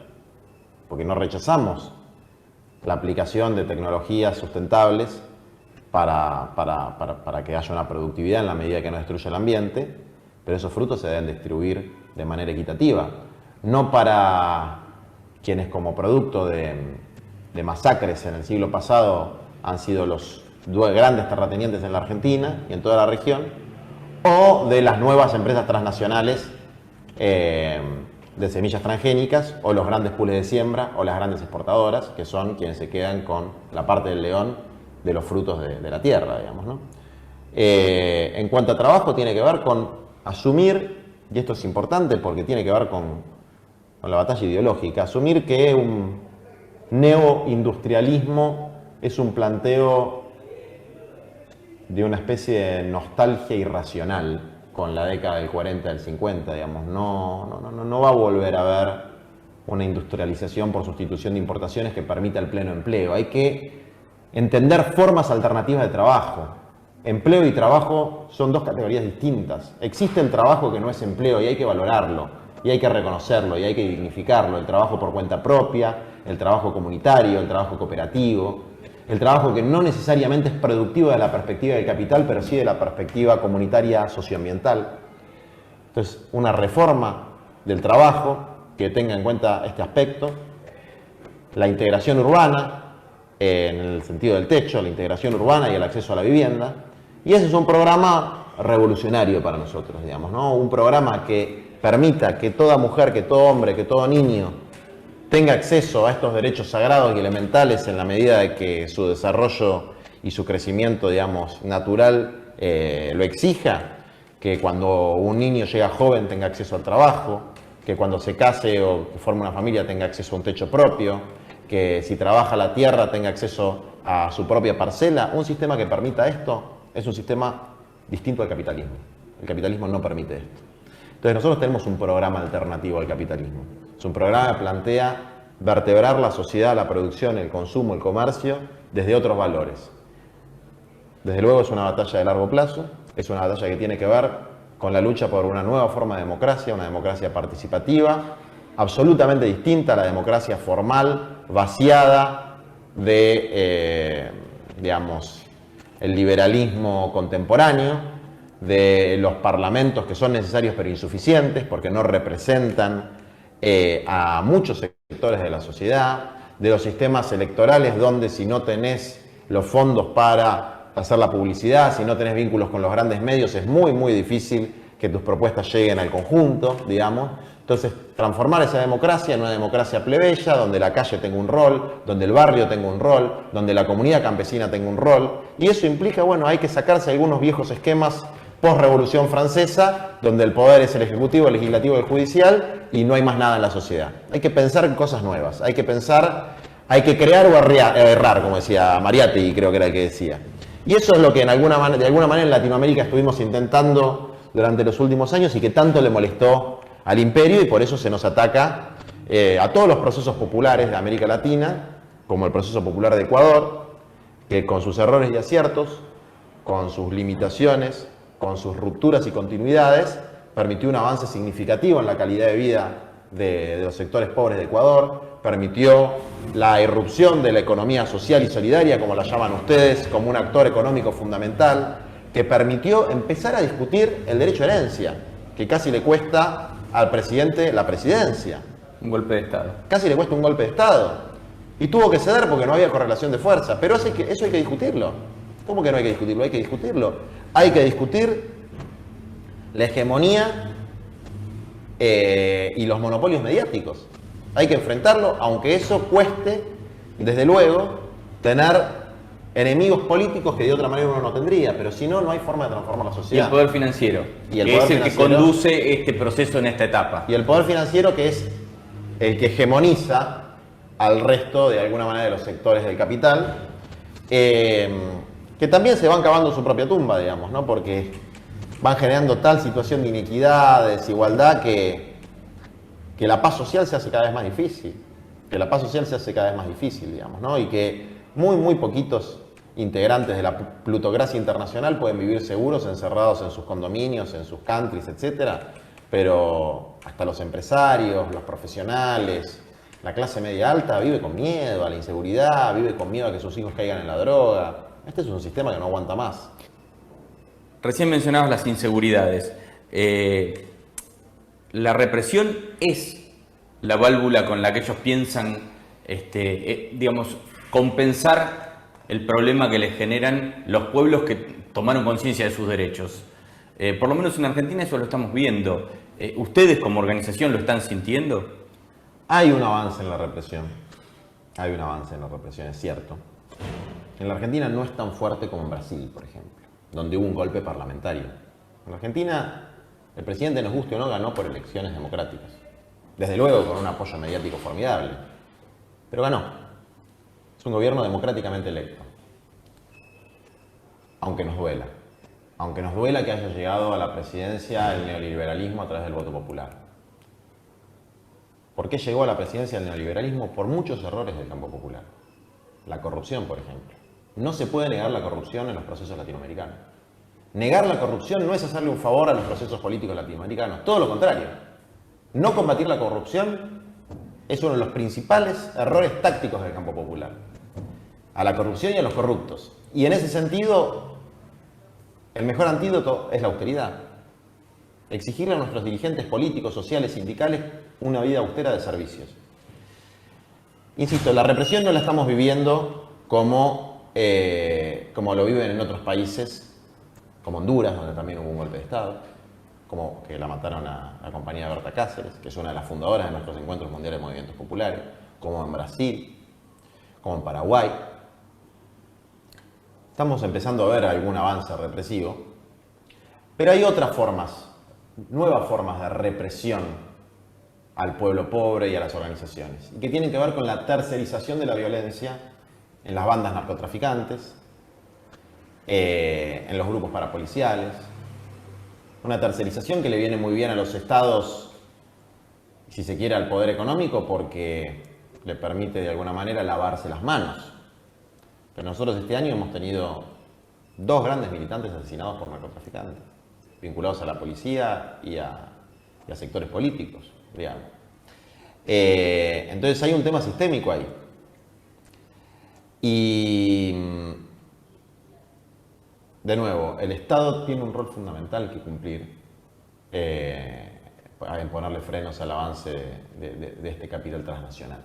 Por lo tanto, la cuestión de la represión es grave, pero el árbol no nos tiene que tapar el bosque, digamos. Lo que hay de fondo no tiene que ver con el accionar del Estado, sino muy por lo contrario con la pretensión del gran capital transnacional de diluir, de destruir el Estado para poder gobernar sin ningún tipo de intermediación, sin ningún tipo de freno. Y desde los pueblos tenemos que resignificar el Estado y la democracia a través de la participación protagónica, activa, de las organizaciones libres del pueblo. En la Argentina lo que estamos viendo mucho es eso. La desvalorización de la organización popular intermedia, la demonización. Tenemos que resignificar, reforzar y luchar por una democracia cada vez más participativa, una democracia donde las organizaciones sociales tengan un rol cada vez más activo y que deje de tener este esquema del siglo XVIII, de la Revolución Francesa, de 3 poderes y punto. Por último, 2 veces mencionaste el encuentro de movimientos populares. ¿Qué llevan y qué se traen de ellos ustedes? Bueno, el encuentro de movimientos populares es, podríamos decir, un diálogo entre nosotros los militantes y organizaciones y delegados de las 3T, digamos, ¿no? De los sin tierra, de los sin techo, de los sin trabajo formal. Es un diálogo entre nosotros y también es un diálogo con el Papa Francisco, que es una gran inspiración espiritual en el pensamiento social para todos nosotros, digamos, ¿no? Si no, no iríamos a dialogar con él. Una inspiración que no es lo mismo que decir una conducción, porque acá en la Argentina hay mucho rum rum con que si fuiste a un encuentro con el Papa el Papa te da órdenes o sos un operador del Papa o cosas por el estilo. Bueno, eso es una pavada extraordinaria. El Papa tiene cosas, tiene batallas muy duras que está dando, digamos, ¿no? Es un diálogo muy rico porque venimos de tradiciones de pensamiento muy distintas, digamos. El encuentro es un encuentro que no es confesional, no todos somos cristianos y no todos pensamos igual. Pero tiene un eje en la lucha por las 3T. Y el Papa Francisco ha dicho, son derechos sagrados. Recomiendo a todo aquel que quiera verlo, que está en la página de internet de, creo que es movimientospopulares.org, los 3 discursos del Papa, que son extraordinarios, que toca todos estos temas, digamos, ¿no? Las nuevas formas de democracia, los problemas vinculados a la corrupción, el terror que se siembra desde el sistema para después poder inventar las recetas para resolver ese mismo terror.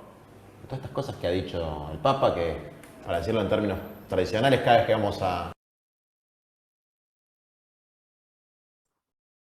Bueno, vamos a cortar acá porque no tiene sentido seguir avanzando, pero es interesante ver cómo esas características que daba María Estela Svampa están presentes, digamos, en el discurso de Grabois y de otros dirigentes sociales vinculados a los movimientos denominados como piqueteros, movimientos desocupados y demás.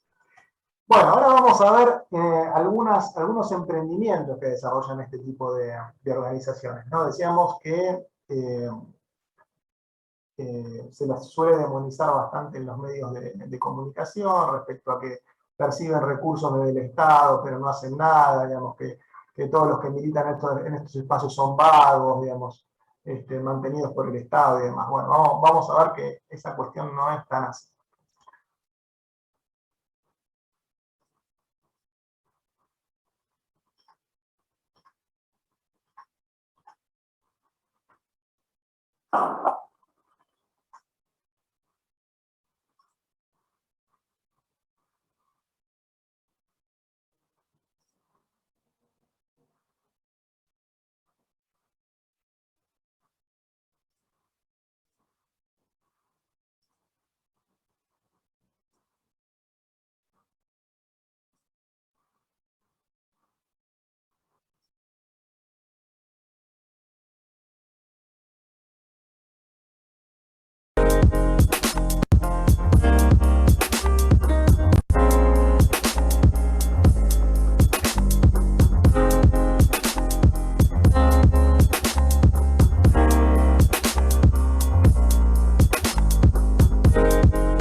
Cuando empezamos, laburamos de las 7, 8 hasta las 1, 2 de la mañana.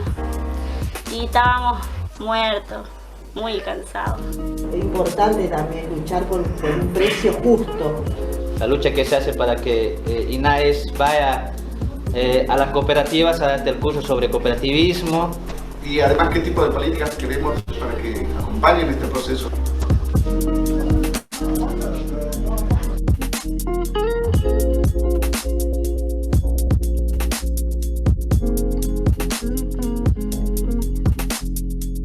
Acá nosotros estamos trabajando hace 3 años, pero la cooperativa se fundó hace 8 años, más o menos. La verdad costó bastante, porque es como decir, cuando vos empezás, te falta todo. O sea, una tijera, un piquet, nos sacrificamos para poder estar donde estamos. Hoy en día tenemos un capital casi propio.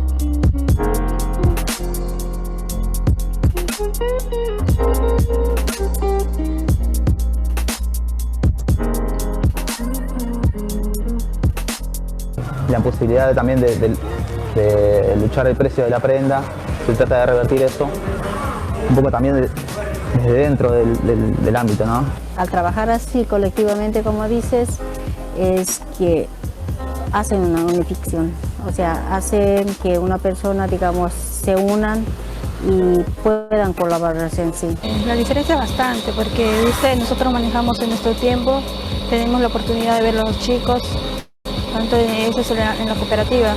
Trabajando ahí en familia no es lo mejor, o sea, trabaja más horas y no es lo mismo que una cooperativa. Quedamos con nuestras máquinas que teníamos 3 máquinas. Después fuimos comprando de a poco. Y ahora, como usted ve, tenemos un montón de máquinas, tenemos mucho trabajo. Todas las compañeras somos socios de la cooperativa. Se dicta cursos para aprender a costurar, se suman gente de afuera y todo eso.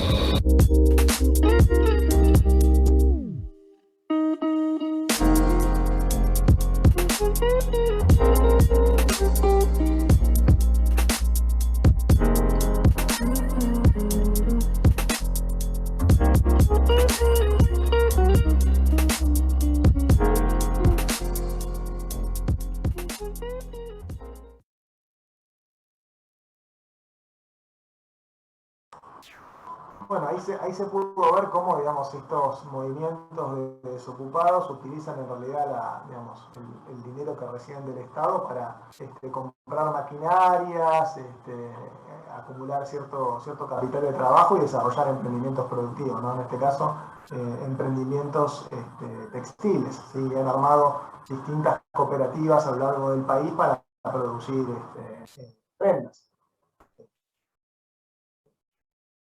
Indumentaria para trabajo, hasta guardapolvos, para escuelas, para hospitales y demás, digamos. Con lo cual, ese discurso que se suele enarbolar en los grandes medios de comunicación respecto a que son vagos y planeros, bueno, es discutible, ¿no? Bueno, vamos a ver ahora otro videíto más, que es de una mutual que han construido los trabajadores desocupados, ¿sí? Para atender a sus socios, digamos. Como la idea de ellos es intentar constituir una suerte de sindicato, ¿sí? Que nuclea a los trabajadores excluidos, han logrado diseñar una mutual, digamos, una obra social que atiende las necesidades de los socios. En este caso, personas que trabajan en condiciones sumamente precarias, ¿no? Que son parte de la economía popular.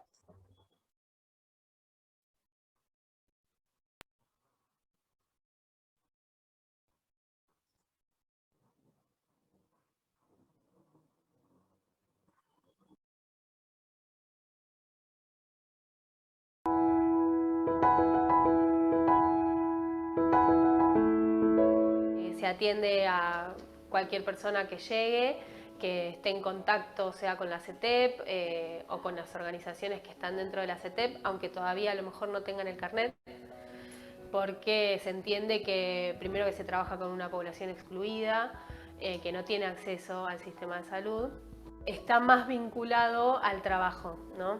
Entonces, a grupos poblacionales según el trabajo que realizan.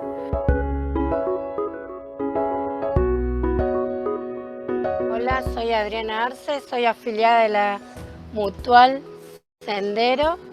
Me llamo Ana Vizcarra y soy afiliada a la Mutual Sendero. Yo me llamo María Luisa Corso, trabajo de cartonera y estoy afiliada a Sendero. Estoy muy orgullosa de poder tener una obra social para poder atender a mis hijos. Trabajé muchos años en la calle, venía con mi nena que tenía 9 años, mi marido estaba enfermo y bueno, y así empezamos a venir con mis hijas mayores y bueno, después hasta que pusieron esto y seguimos con esta obra social muy buena. Yo me operé 2 veces ya con esto, mi marido es diabético, le dan todos los remedios. La verdad que los profesionales son excelentes personas. Estoy muy agradecida como atienden. La verdad, nunca tuve una obra social, la primera vez que tengo. Tengo a mi hijo internado ya hace 8 meses por adicción. Hoy fue un día muy importante, acabo de terminar un tratamiento de desintoxicación en Viento Libertad en la sede General Rodríguez. Hay una fuerza de voluntad muy grande de la que puedo encontrar acá adentro, en Viento Libertad. Hoy aprendí a quererme, aprendí a conocerme. Tengo 28 años, soy del partido de La Matanza. Bueno, yo hoy me encuentro atravesando un tratamiento en Viento de Libertad. Ya tengo 22 meses de tratamiento, estoy finalizando una etapa. Este centro no es un centro cualquiera, la verdad que estoy muy orgulloso de haber llegado acá.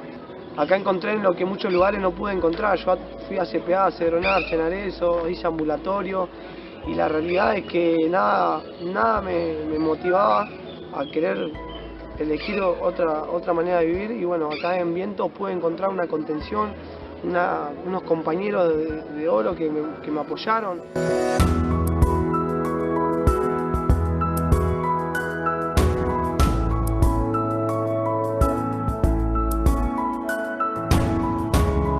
Tony y soy uno de los integrantes del grupo de salud de la CETEP. La ambulancia va a muchos lados, barrios muy carenciados, donde realmente ni el SAME ni ninguna ambulancia llega. A cualquier hora de la noche, la madrugada, entramos a los pasillos, entramos en Capital, en Fiorito, Caraza, la 1114, la 31, todas las villas entramos.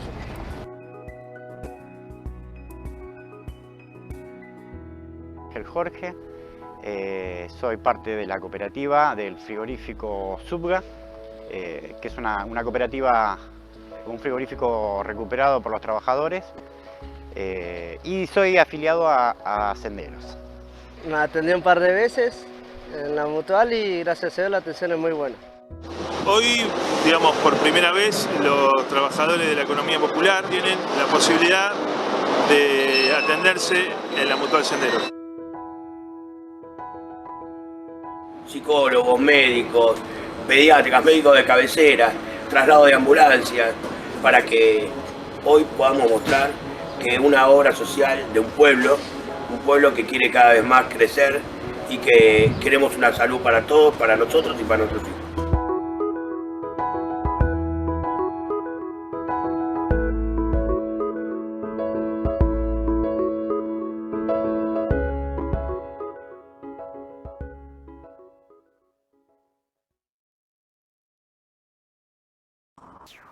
Bueno, ahí se ve cómo conformaron con los recursos que obtienen del Estado y de sus emprendimientos productivos una obra social para atender las necesidades de sus afiliados, con lo cual, bueno, se pone un poco en discusión esa calificación que se le suele dar, digamos, en los grandes medios de comunicación respecto a que son prácticamente parásitos de la estructura del Estado, ¿no?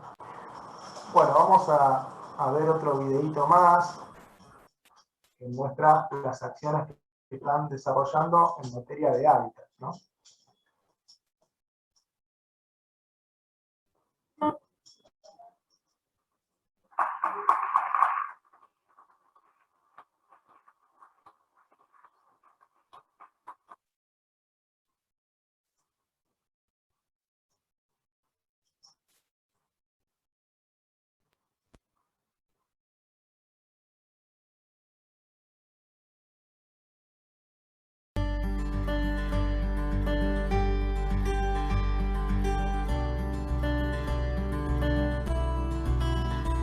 Y bueno, en los mapas salía que era toda una zona inundable, que no vivía gente. Vos levantaste la casa porque pusiste ladrillo, la arena, todo eso.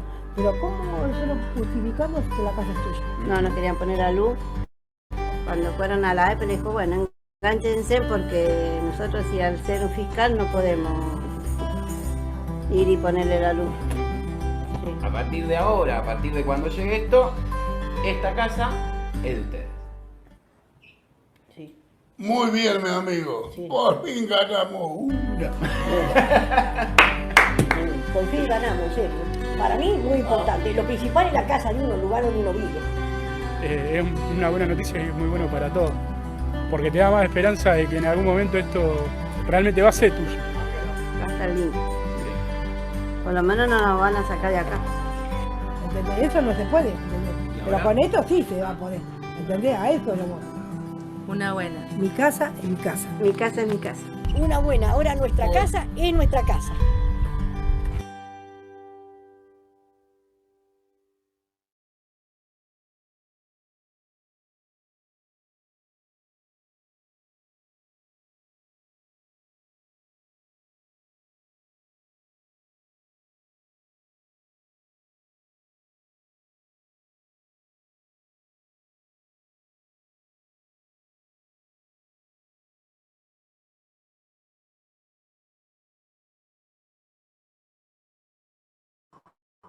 Bueno, ahí se puede ver un relevamiento que hicieron los movimientos sociales sobre la situación de las villas de emergencia en todo el país, con el propósito de regularizar la situación de las viviendas y de avanzar en la dotación de infraestructura. En base a eso se sancionó una ley en su momento para urbanizar las villas.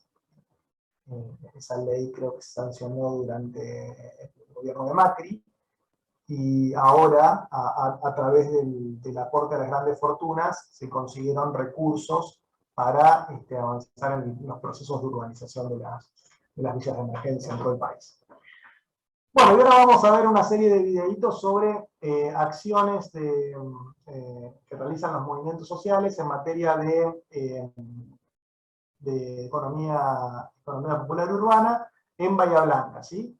Específicamente vamos a ver el caso de la Feria del Lago, y después hay otro videito más sobre una feria de alimentos que se hace en la Plaza Rivadavia, pero estamos medio justo de tiempo, así que después les mando el link a lo sumo por el Moodle.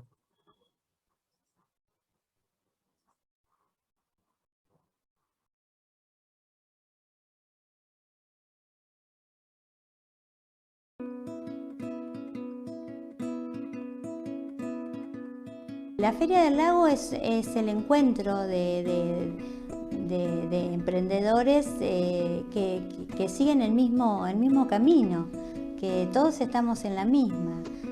Conocer nuestros productos es conocernos a nosotros. Es un espacio de construcción, ladrillito a ladrillito hay que ir haciéndolo, pero que se puede, que es muy bueno esto de la economía solidaria y es muy bueno lo del comercio justo. Son dos valores que hay que, primero, que lo creamos nosotros mismos, ¿no? Que nos sintamos que somos capaces de tener una economía distinta y que somos capaces de que la gente nos va a reconocer el precio justo por lo que hacemos, ¿no? Para mí está siendo una fuente de trabajo importante. Con paciencia he llegado a lograr cosas muy lindas.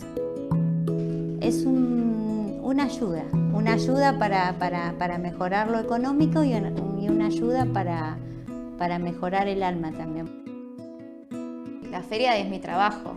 Yo soy profesora también y trabajo en escuelas, soy profesora de teatro, pero esto es como mi plus, es lo que me gusta hacer.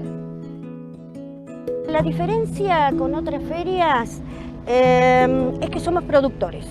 El hecho de sentirnos que trabajamos no solamente con nuestras manos, con nuestra capacidad de trabajo, de mente y del esfuerzo, ayudan a realizar algo distinto. Y es nuestro, o sea, no tenemos un intermediario. Es del productor al consumidor. Y ese respeto por el que compra, donde uno le puede contar cómo está hecho, qué capacitación tiene, lo que se genera en el contacto directo con el público. Y que es algo que no hay que desanimarse, hay que seguir porque se logra, ¿no? Se logra.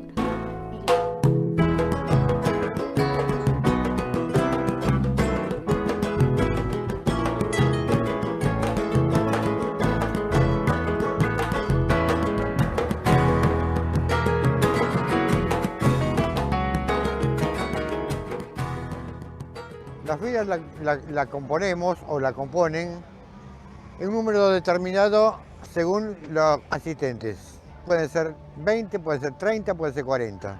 Nos organizamos en forma de asamblea, donde todos participamos, tenemos voz y voto.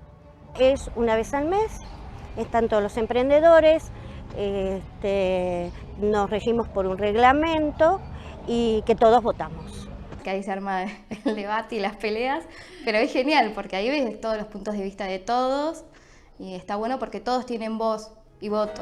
Las estrellas están, casi se ven.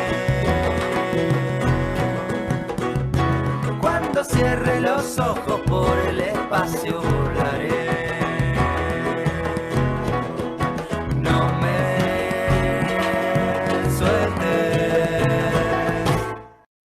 Empecé a feriar en la feria de San Dionisio, hace más o menos 12, 15 años, más o menos. Bueno, la feria se enmarca en lo que es el proyecto San Lorenzo, que busca generar o potenciar alternativas que ayuden a la economía familiar a través de lo que es la organización comunitaria. No de personas aisladas, sino a través de un grupo de gente que se busca un objetivo común, que es mejorar su situación. Nosotros teníamos que buscar otro ingreso ante la falta de trabajo. Tuvimos la suerte de poder capacitarnos con el San Lorenzo y bueno, allí comenzamos a poder darle un poco más forma a lo que son los costos, marketing, distintas cosas que son valiosas para el emprendimiento.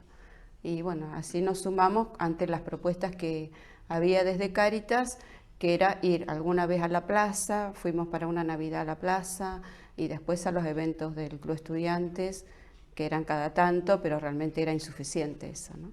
Andábamos así, en el 2006 más o menos andábamos en distintos lugares, en distintas plazas. Y ahora nos reímos cuando las estructuras se nos torcían y se nos caían, y cuando el viento nos llevaba a la media sombra. ¿Cómo quedaban nuestras manos negras, sucias de óxido, cuando teníamos que armar las estructuras de fierro y después poner la media sombra arriba para protegernos del sol, que nos tentábamos, terminábamos tentados porque a veces ni hasta agua teníamos para lavarnos las manos? Los chicos míos se criaron en la feria. Ellos iban conmigo y jugaban con todos los hijos de las emprendedoras, y cuando me iba a buscar mi marido por ahí no vendíamos nada y él me decía, ¿a qué van? Esa era la pregunta de él. Y nosotros volvíamos todos los domingos porque nos gustaba el ambiente, los chicos jugaban con todos los demás, era un ambiente sano para ellos y era una salida para nosotros. Comenzaron a tramitar para poder tener un lugar fijo y así fue que llegamos hasta tener permiso para estar en la Feria del Lago, en el Parque de Mayo, que es un lugar emblemático de Bahía, un lugar de paseo público grande, lindo, y bueno, así fue que comenzamos. Recuerdo los pasos que fue dando, ¿no? Las vicisitudes que hemos tenido con la Feria del Lago en ese crecimiento, ¿no? En eso que costó que se nos reconozca como un espacio válido, todas las dificultades que hubo, ¿no? Al principio teníamos un lugar al rayo del sol, después no pudimos correr, pudimos hacer las lonas, pero el piso era de tierra, en invierno hacía mucho frío, después un año al parque se le ocurrió que fuera peatonal y no se podía entrar con los vehículos, y ese año no entraba nadie al parque. Y después, bueno, las mejoras que se hicieron, que se terminaron el juego de toda la batería de juegos nuevos que hay en el predio de enfrente y la batería de baños, con lo cual empezó a levantar el acercamiento del público y que de paso ya la feria empezó a ser reconocida como tal, ¿no? Que yo creo que hoy por hoy es lo más valioso que hay, es un espacio que se reconoce por la gente que ha tenido continuidad en la feria, que ya vienen a comprarte porque te han comprado y quedaron conformes y vuelven, y eso se da con todos los rubros, tanto con alimentos como con plantas o con artesanías o textil. En textil que te digan, si no tenés el tamaño te lo hago, es algo que no se encuentra en ningún lado, ¿no? Entonces es muy valioso eso, ¿no? Yo creo que en eso nos estamos ganando y conquistando al público, ¿no? Yo cuando llegué a la feria ya estaba instalada en el parque, pero una vez al mes íbamos al paseo también, acá de Bahía Blanca. Y lo bueno es ver día a día cómo va progresando la feria, cómo va cambiando. Hay cosas que antes no teníamos, que ahora tenemos. Tenemos el espacio en el parque, el depósito donde dejamos las cosas. La ventaja de la feria en sí, en el parque, es que es un lugar privilegiado. Ayuda en el contorno de naturaleza que tenemos a que nuestros juguetes también armonicen con esta naturaleza que queremos todos. Y eso es impagable. Estamos acá al aire libre, tenemos la satisfacción de tener el contacto con la gente que viene en familia a pasear al parque. Entonces, algo recreativo, pasar por la Feria del Lago. Y eso es lindo, eso es lindo. No es, o sea, tenemos la inclemencia del tiempo, que si llueve no podemos venir, fríos, pasamos calores, pero es lindo. El contacto con la gente es lo fundamental. O sea, a mí me encanta el contacto con el público, eso de poder explicarle para qué sirven 4 maderitas pintadas de color, en lo que le genera al niño el aprendizaje en su primera infancia, lo que es didáctico. Yo estoy muy como enamorada de mi emprendimiento, ¿no? Sí. Al comercializar mis propios productos, siento alegría, siento pasión cuando hago las cosas. Bueno, vamos a cortar acá porque ya son 6:05, así que estamos un poquito pasados de tiempo.